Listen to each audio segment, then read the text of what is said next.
Hello दगड़ियों, स्वागत है आपका एक बार फिर से आपके पसंदीदा यूट्यूब चैनल प्रो पहाड़ी में। दगड़ियों, थंबनेल देख के आप समझ चुके होंगे कि ब्लॉग किसके बारे में होने वाला है। दगड़ियों, जो ये मशरूम कांडेज की शुरुआत हुई थी आज से लगभग 3 दिन पहले 12 जुलाई को, ठीक इसी समय हमने लंच किया था और लंच में माता जी लाई थी एक मशरूम जो जंगल में उगते हैं और हमने उसे लंच में पकाया दाल चावल के साथ। और लंच में पकाने के बाद हमने सबने मस्त होके खाया और सो गए ठीक इसी टाइम पे 2 बजे।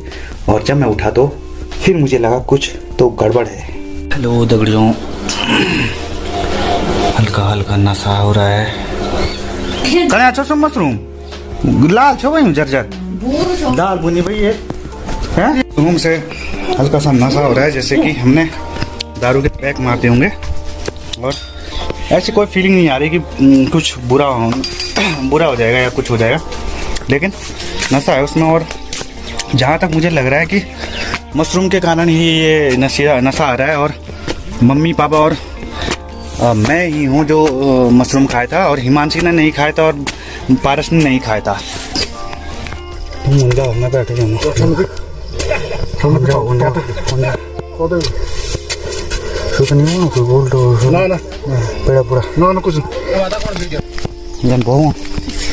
ये तनिक भाई मैं गाँव का बारे में सुबेर में अगर ठीक बनो तो सुबेर में ओलो, नहीं तो मुश्किल से ओलो। तो देखिए वो भाई पूछा था ये ब्लॉग कब तक आएगा। मैंने कहा सही, सब कुछ सही रहा तो सुबह को आएगा और ख़राब रहा तो नहीं आएगा। मतलब अगर ये मुझे लगा कि मशरूम वाला ब्लॉग डालना है जी मुझे लगा कि चाचा जी बताइए आप। हाँ, बदलना जाए, ये थैला ले जा रहा हूँ और शाम को एक पौवा की व्यवस्था हो गई है। अब पौवा तो आपका हो जाएगा, लेकिन हमारा पौवा कैसा होगा? ये हर मोदी चाचा जी। हाँ, हमको नशा हो रहा है, पता नहीं क्या हो क्यों होगी। कम चूँ चाची सफेद कई बार सफेद हो ना चूँ थोड़ा सॉरी हुन्छ अरे को नहीं आया कर बहुत माँ कसम से छापे तो बिल्कुल ठीक। चलो ठीक, तो दगड़ियों ये हमारा आखिरी ब्लॉग होगा अगर हम बचे नहीं तो। चाचा ने बताया छाछ पीने के लिए। चाची कहे ना बताए अब तुम तो बोले में। तो दगड़ियों एक समय ऐसा है कि मुझे लगा कि अब दिमाग में भी इफेक्ट होने लगा नशे का। मैं चीज़ें भूलता जा रहा था। फ़ोन मेरी जेब में पड़ा हुआ था और मैं उसे कभी ऊपर वाले कमरे में ढूंढता था तो कभी नीचे वाले कमरे में। दगड़ियों मैं अभी फ़ोन रख के ऊपर गया दुकान में और मुझे लगा दुकान में फ़ोन छूट गया, लेकिन तो नीचे कमरे में फ़ोन लेने के लिए और फ़ोन लेके ऊपर गया तो मुझे लगा मैं नीचे गया। दगड़ियों मैं इस तरह की उल जलूल हरकतें कर ही रहा था कि पिताजी ने एक समझदारी वाला काम किया। उन्होंने कमलेश भाई को सारा मामला बताया और कहा कि जल्द से जल्दी हमें निकलना पड़ेगा रुद्रप्रयाग। आप अपनी गाड़ी लेके हमारे साथ चलो रुद्रप्रयाग में ताकि हम इलाज करा सकें। हेलो भाई साहब, ठीक है ये भाई साहब हैं जिनकी गाड़ी है। हाँ चलो चाची भी पूरी तरह से तैयार होके आ चुके हैं। हाँ मुना रुएगी माते मुनर ताई जी कह रही है कि क्या हुआ। मैंने कहा सर दर्द हो गया था। ताई जी कह रही सर दर्द से लोग रुद्रप्रयाग जाते हैं, जाते ही हो रहा है। तो यहाँ तो बहुत भयंकर सीन हो रहा है। चल पिताजी और मैं तो तैयार हो चुके थे, लेकिन माताजी मान नहीं रही थी कि उन्हें कुछ हो रही थी और जिद करने लगी कि मैं नहीं जाने वाली। चौथा की तरफ जा रहे हैं अभी हम लोग गाड़ी में बैठे हैं।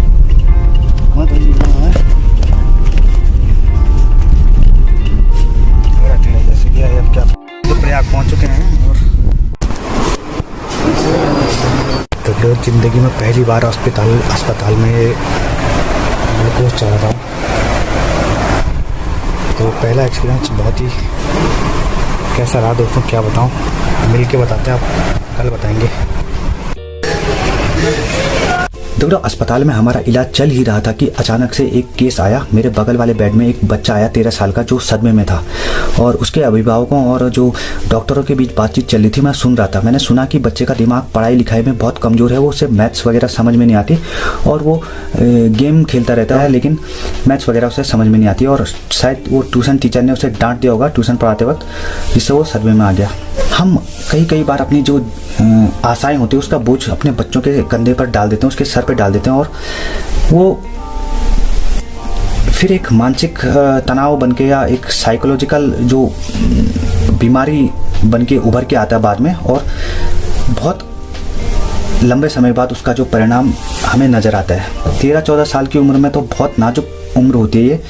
अगर कोई साइकोलॉजिकल बीमारी या कुछ मानसिक दबाव अगर दिमाग में आ गया तो ये एक लंबे समय के बाद अपना असर दिखाएगा और फिर बच्चा कभी स्वस्थ नहीं हो पाएगा। तो सारे अभिभावकों से मेरा निवेदन है, अगर आप ये वीडियो देख रहे हैं तो बच्चों पर इस तरह का दबाव ना बनाएं कि वो सीधे सदमे में आ जाए, स्ट्रोक लग जाए उन्हें। तो ये है जनरल वार्ड, यहाँ पर पिताजी सोए हैं, इस वाले में माता जी सोएगी, इस वाले में, और मैं उधर सोऊंगा इस वाले। 12 बजे तक हम लोग अब स्वस्थ हो चुके थे और आशा कर रहे थे कि कल सुबह होते ही अब निकल जाएंगे, लेकिन फिर हमने एक बुरी खबर सुनी।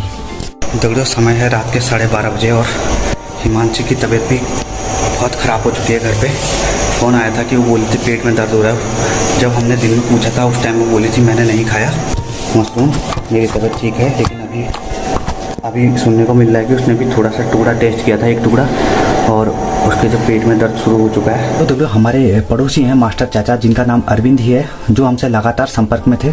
उन्होंने ही हमें बताया कि हिमांशी की तबीयत भी ख़राब हो चुकी है और वो उसे अपनी गाड़ी में बिठा के यहाँ पे अस्पताल की ओर ला रहे हैं।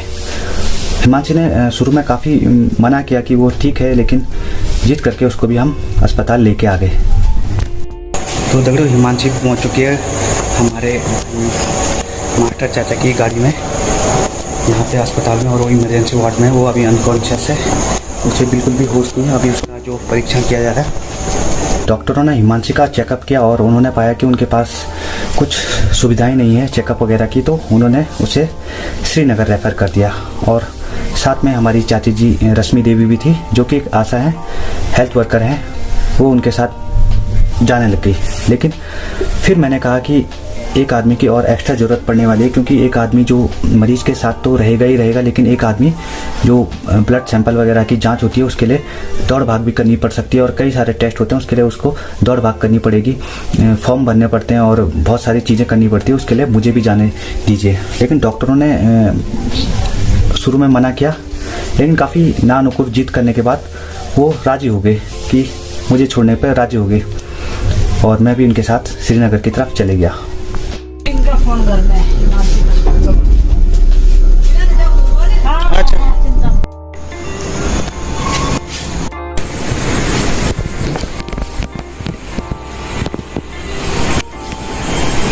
दगड़ो समय है 5:30 बजे सुबह के, और मैं जा रहा हूँ ऊपर लैब में, जहाँ पे ब्लड सैंपल की जांच होती है। यहाँ पे मुझे एक जो ब्लड सैंपल कलेक्ट करने के लिए सीसी वगैरह होती है वो देने के लिए जा रहा हूँ। उसके बाद ब्लड की जांच होगी और फिर देखा जाएगा। हालांकि हिमांशी की हालत काफ़ी सुधर चुकी है, होश आ चुका है उसे और सुधार भी आ चुका है हालत में।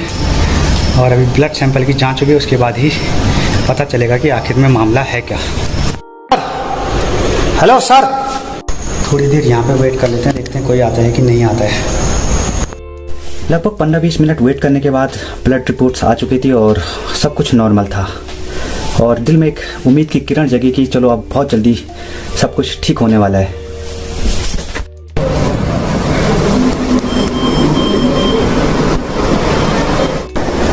तो तकरीबन समय है 10 बजे और अभी हमने एक और ब्लड सैंपल दिया है लैब में, और उन्होंने बोला है कि 1 बजे आना। तो अब 1 बजे का इंतज़ार है। तो 2 ब्लड टेस्ट और एक यूरिन टेस्ट और एक अल्ट्रासाउंड टेस्ट करना बाकी है। उसके जो रिज़ल्ट होंगे उसी के आधार पर ये फैसला किया जाएगा कि हम मरीज़ को डिस्चार्ज करेंगे या नहीं करेंगे। तो दगड़ियों, आज से शायद ही मैं कभी ज़िंदगी में कोई मशरूम खाऊंगा, और जहाँ तक मुझे उम्मीद है जंगली मशरूम तो छोड़ो, अब मैं पालतू मशरूम यानी कि जो बाज़ार वाले मशरूम होते हैं वो भी नहीं खा पाऊँगा। और दगड़ियों, आपसे भी मैं यही अनुरोध करना चाहूँगा कि कभी इस तरह की चीज़ें ना आजमाएं। ये जंगली मशरूम हो गए या कुछ भी चीज़ हो इस तरह की जिसके बारे में आप नहीं जानते, उसे ना खाएं तो बेहतर रहेगा, क्योंकि आधा अधूरा ज्ञान खतरा जान साबित होता है। इस अनुभव से मैंने सीखा कि जब आदमी का बुरा दौर शुरू होता है तो सारी दुनिया मिलके, सारी कायनात मिलकर उसकी लेती रहती हैं परीक्षाएं। तो परीक्षाओं का दौर चल रहा था, मेरे सब्र का इम्तिहान दिया जा रहा था। हालांकि जो अस्पताल के डॉक्टर और नर्स का स्टाफ था वो काफ़ी अच्छे थे, वो लोग काफ़ी हेल्पिंग नेचर के थे और जितनी भी अच्छी तरह से मदद कर सकते थे वो कर रहे थे। लेकिन कुछ लोगों का और स्टाफ कुछ ऐसा था वहाँ पे कि जो सीधे मुँह बात तक नहीं करते थे। जैसे टेक्नीशियन हो गए, अल्ट्रासाउंड वाले हो गए, जो बहुत ही बुरी तरह से मतलब ट्रीट कर रहे थे, जैसे कि उन्हें कोई फ़र्क नहीं पड़ता हो। जो भी बोलते 2 घंटे बाद आना, और 2 घंटे बाद जब जाओ तो तब पता चलता था उनका लंच टाइम चल रहा, और जो रिजल्ट 2 घंटे में आना था वो 3-3 घंटे लग जाते थे उसमें। एक अच्छी बात और लगी मुझे कि तो पहले के मुकाबले अब अस्पताल में साफ़ सफाई को ज़्यादा तवज्जो दी जाने लगी है। अब जगह जगह जो गुटखे के दाग हैं वो नहीं दिखाई देते।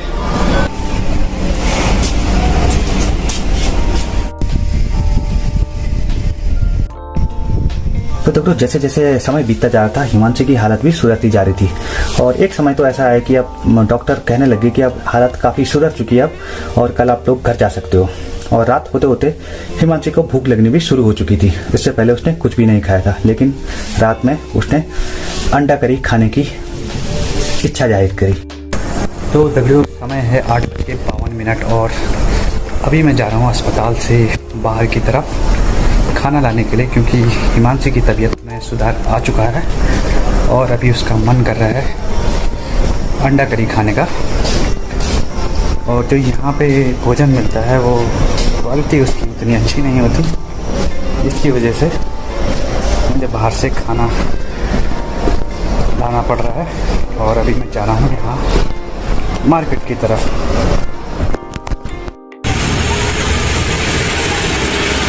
नए दिन की शुरुआत हो चुकी है, समय है लगभग 6 बजे और मैं जा रहा हूँ इस जो अस्पताल परिसर है इसके बाहर मेन रोड की तरफ, दूसरे वाले रास्ते से। ये मेन गेट नहीं है।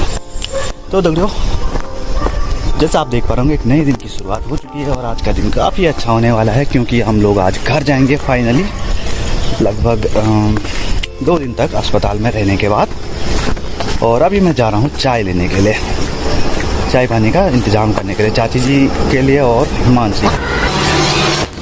तो देखिए कुछ ही देर में अब हम डिस्चार्ज होने वाले हैं और समय है 9 बजे और दिन है आज, चेक कर लेता हूँ एक बार, गुरुवार।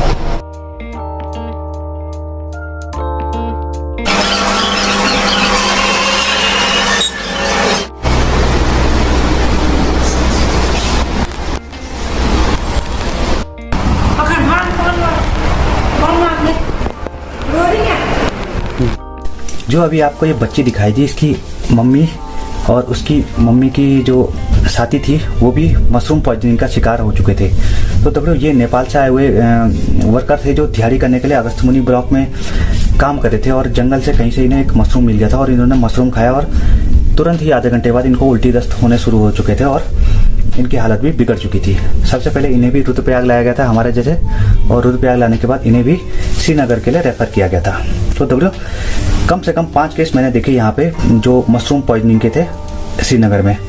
तो आप लोगों से भी निवेदन करता हूँ, तब फिर से निवेदन कर रहा हूँ कि इस तरह के जो ये मशरूम है इनका सेवन नहीं करे तो बढ़िया रहेगा, क्योंकि दोस्तों ज़िंदगी एक बार मिलती है, बहुत कम लोगों को लाइफ में सेकंड चांस मिलता है।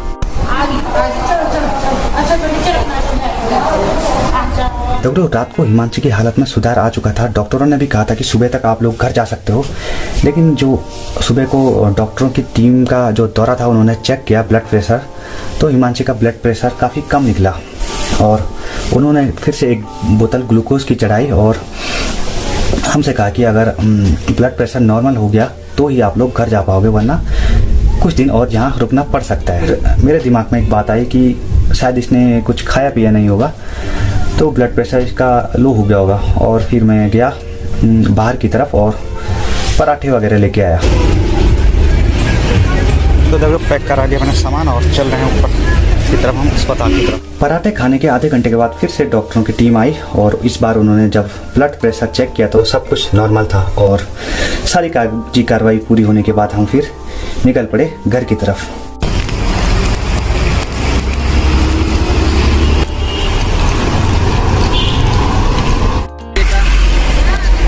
ये धर्मी बेटी।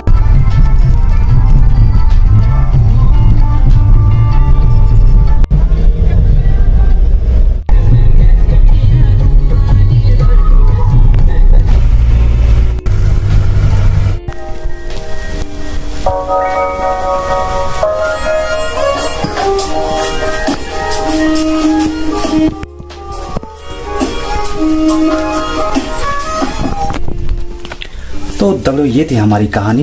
इस तरह हमारा पूरा परिवार मौत के मुंह से वापस आया और हमें जीने का दूसरा मौका मिला।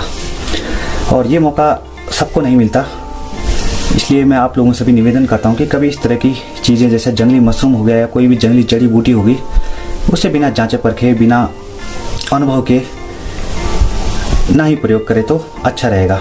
और साथ ही इस वीडियो को शेयर कीजिए दोस्तों, ताकि हम लोग एक अवेयरनेस फैला सकें कि इस तरह की चीज़ें हमें नहीं करनी है, क्योंकि दोस्तों ज़िंदगी एक बार ही मिलती है और हमें इसका सम्मान करना चाहिए। तो दोस्तों आज के ब्लॉग में बस इतना ही। आशा करते हैं कि जल्द ही हमारी मुलाकात होगी। तब तक के लिए टेक केयर दोस्तों।